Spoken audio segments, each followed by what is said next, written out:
So as you know, we have Alison Wheeler that speaks to us every fortnight. In case you don't know, Alison is one of 8 accredited Grant Cardone business coaches here in Australia, and we're very, very fortunate that she is one of our members and gives us her time freely. So please welcome Alison Wheeler.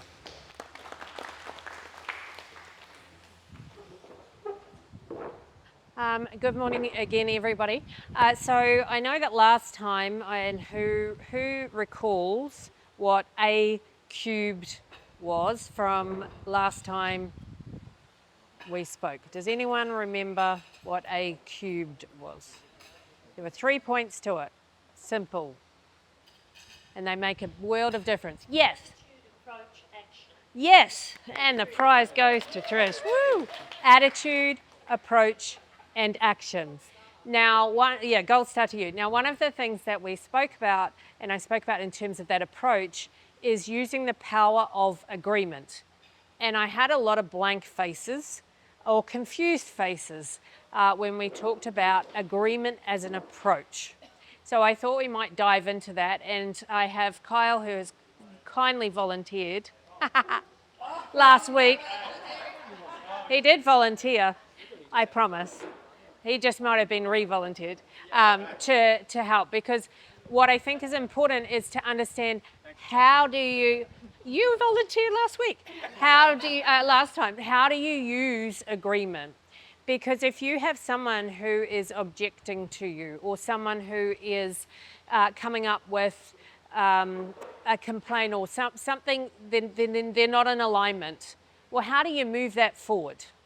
And in a sales process, one of the most powerful things, and remembering most things are sales, so it doesn't just apply to sales directly, that's with team, that's with everybody. How are you going to, rather than they say, oh, yeah, but I don't want to do that, and you go, well, these are all the reasons you should, that really usually doesn't get the conversation going anywhere, right? You railroad, things ridge. So how do we get out of that situation, and how do we keep moving things forward?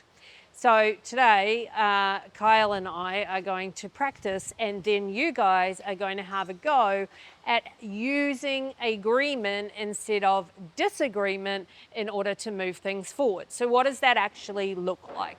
So Kyle, let us imagine that we are in a sales process. Yep. You are selling me a car. Yes. Obviously. And Haven't done this before. never done this before.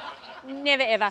Selling me a car, and I'm going to object. Now, Kyle's trained in sales. He understands the power of utilizing agreement in order to move something forward. Now, just to clarify, what is agreement? Agreement is that you allow that person to hold their own perspective. You don't make them wrong for having a different perspective to yours. That is what agreement allows to happen. You allow that person to maintain themselves in their opinion, so that then you can also independently hold your own opinion, come to new ground, and figure out how you're going to move forward. Because if you disagree and take their opinion away, when you take something away from someone when they really want to hold on to it, what do? They push back, they fight, right? They don't want you to take that away. They're going to hold on to it. So they're going to dig into their disagreement more, and they're going to argue back. So then that's not good. They're going to come up with more objections. So first it might be, so I'm going to, you pitch me a car. Okay. So you found me the perfect car. I found you the perfect car. Everything's obviously all laid out at the table.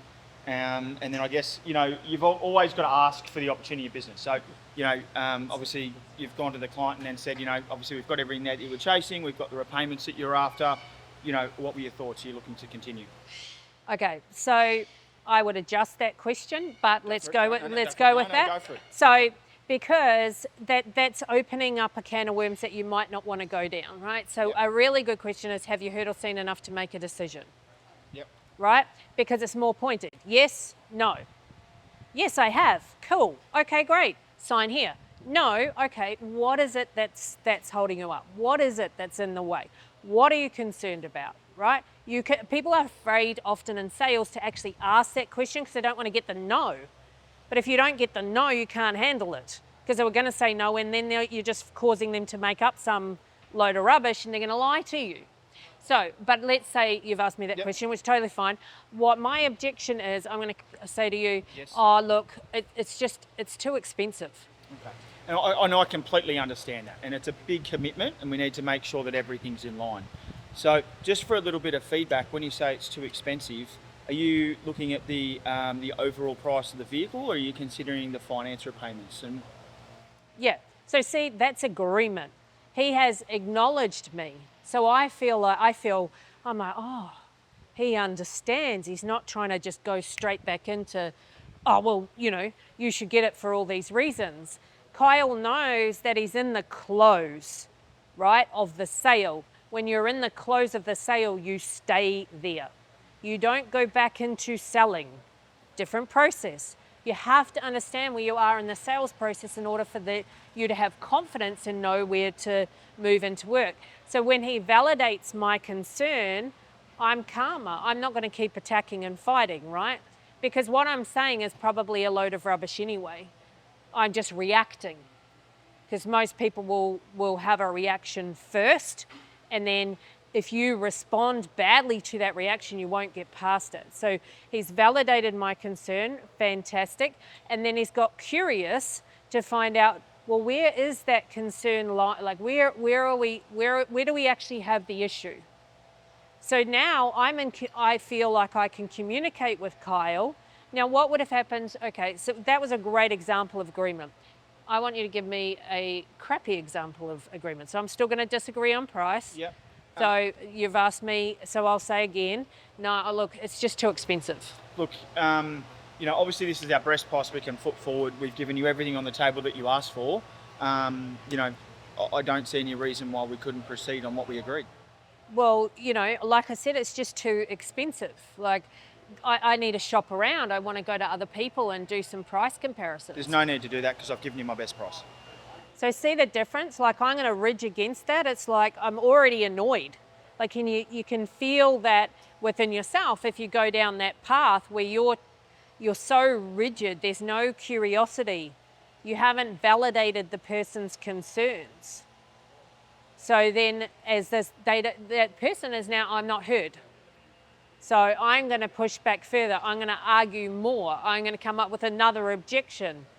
And they're just going to keep going and going until they feel heard, and then you will not get the sale because you truly are not actually getting to what the real objection is.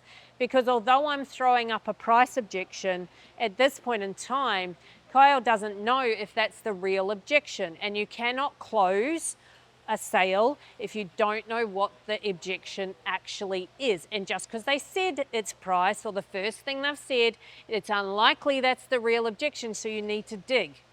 You've got to get curious, like the questions you've asked, in order to find out what is it really that's going on. Because it could be, for example, well, I bought a car like this before and it just wasn't right for me. So maybe Kyle's on the wrong product. But if you don't ask questions, you don't know. Is it really a wherewithal issue, or did the person go home, let's say it's a wife, speak to their husband, and the husband's gone, nah. So you've got another decision maker involved in the process. And Kyle didn't know. So he's never going to be able to close unless he can flush that out and deal with it. So that's why power of agreement is so important. Thank you. Appreciate your help. I hope you have taken away something from utilising that today and can implement it directly into your businesses. Thanks, everyone. Thank you.